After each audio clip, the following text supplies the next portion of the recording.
네, 이어서 일제 강제징용 사건과 관련해서 소송 경과와 앞으로의 전망 얘기 더 해보겠습니다. 로인사이드 장한지 기자 나와 있습니다.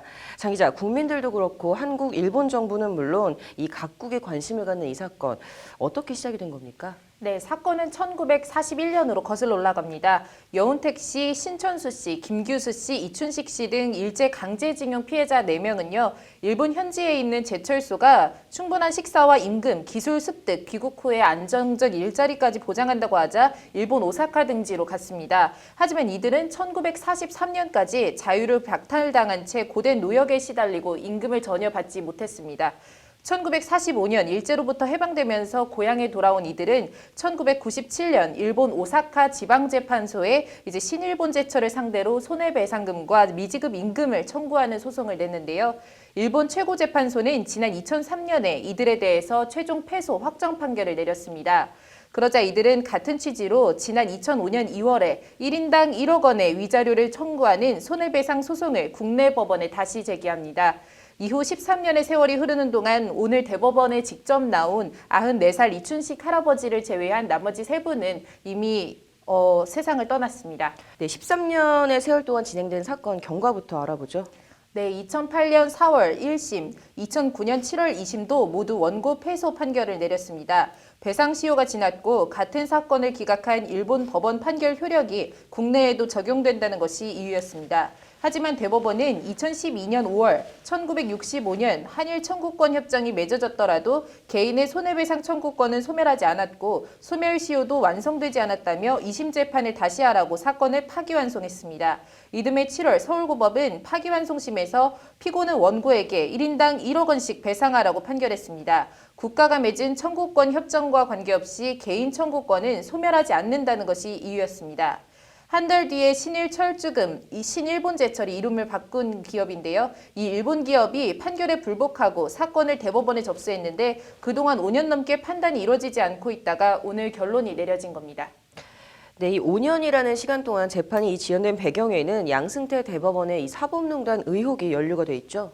네, 그렇습니다. 지난 7월 임종원 전 법원행정처 차장의 USB에서 강제징용 사건 재판거래 의혹 문건이 발견됐습니다. 법원 자체 조사 결과 양승태 사법부 당시 법원행정처가 작성한 문건에는 법관 해외 파견을 늘리기 위해서 외교적 마찰의 소지가 있는 강제징용 재판 결론을 미루는 방안을 검토한다는 내용이 포함되기도 했는데요. 문건을 보면 당시 법원행정처는 외교부 입장을 반영해서 재판을 지연시키기 위해 심리불속행 기간을 자연스럽게 넘기는 방안 등을 검토한 것으로 드러났습니다. 네, 그렇다면 이 강제징용 사건 앞으로 어떻게 될까요?